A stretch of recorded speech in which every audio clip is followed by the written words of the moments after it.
அனைவருக்கும் வணக்கம்.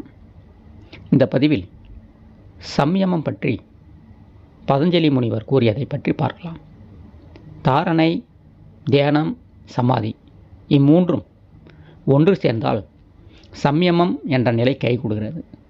பொருளின் புறக்குணங்களை அகற்றி அதன் அகக்கருத்துடன் மனம் ஒன்று சேர்ந்து நின்று நீண்டகால பயிற்சியால் அந்த நிலையில் உறுதியடைந்து பிறகு வேண்டும்போது நொடி பொழுதில் அந்த நிலையை அடைவது சம்யமம் ஆகும். முதலில் தாரணையை பற்றி பார்க்கலாம்.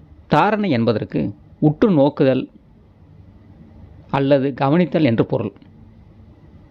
மனதில் எந்த ஒரு எண்ணமும் இல்லாமல் ஒரு குறிப்பிட்ட காலத்திற்கு ஒரு குறிப்பிட்ட பொருளை வெறுமனே உற்று கவனிக்கும்போது மனம் அப்பொருளில் லயிக்கும். இப்போது தியானத்தை பார்க்கலாம். தியானம் என்றால் என்ன என்று பார்க்கலாம். தியானம் என்பது சில நன்மைகளை உணர அல்லது மனதின் உள்ளடக்கத்தை அறியாமல் அதனை ஒப்புக்கொள்ள அல்லது தியானத்தையே ஒரு முடிவாக நினைத்து ஒரு நபர் மனதை இயக்குதல் அல்லது பயிற்றுவித்தல் அல்லது உணர்வு நிலையை தூண்டுதல் மூலம் செய்யப்படும் நடைமுறையாகும். இப்போது சமாதினா என்னவென்று பார்க்கலாம்.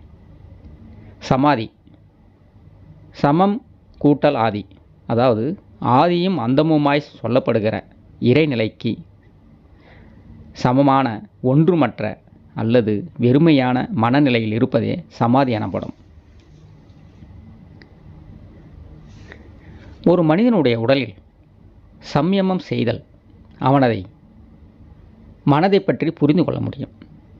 முதலில் உடலிலும் பிறகு மனதிலும் சம்யமம் செய்தால் அந்த மனிதனை பற்றி யோகி முழுமையாக அறிந்து கொள்ள முடியும்.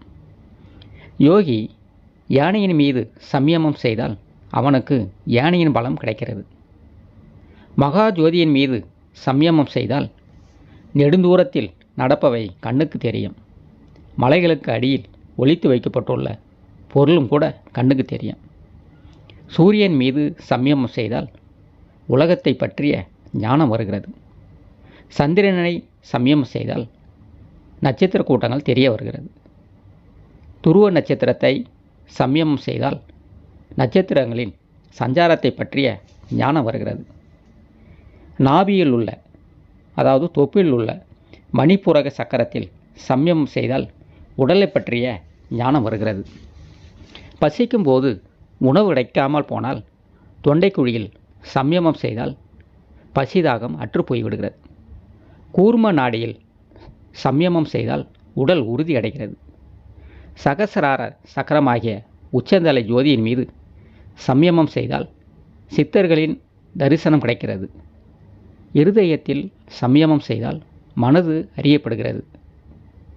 சம்யமம் பயின்று வந்தால் ஞானமும் உலகோடு சம்பந்தப்படாத ஓசை, ஊறு, ஒளி, சுவை, நாற்றம் பற்றிய அறிவு உண்டாகிறது.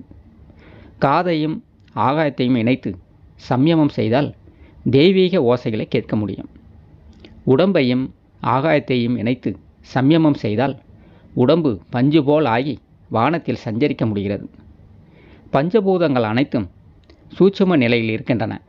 அவற்றின் மீது யோகி சம்யமம் செய்தால் பஞ்சபூதங்களையும் ஒன்றன்பின் ஒன்றாக வெல்ல முடியும். பஞ்சபூதங்களை வெல்வதால் காயசித்தி உண்டாகிறது. பரமாத்மா அழிவற்றது. இயற்கையை வென்று பரமாத்மாவுடன் சம்யமம் செய்தால் யோகிக்கு பேராற்றலும் பேரறிவும் உண்டாகிறது. இந்த பதிவு பிடித்திருந்தால் லைக் பண்ணுங்கள், உங்கள் நண்பர்களுக்கு ஷேர் பண்ணுங்கள். என்னுடைய அடுத்த பதிவுகளை பார்ப்பதற்கு சப்ஸ்கிரைப் பண்ணுங்கள். நன்றி, வணக்கம்.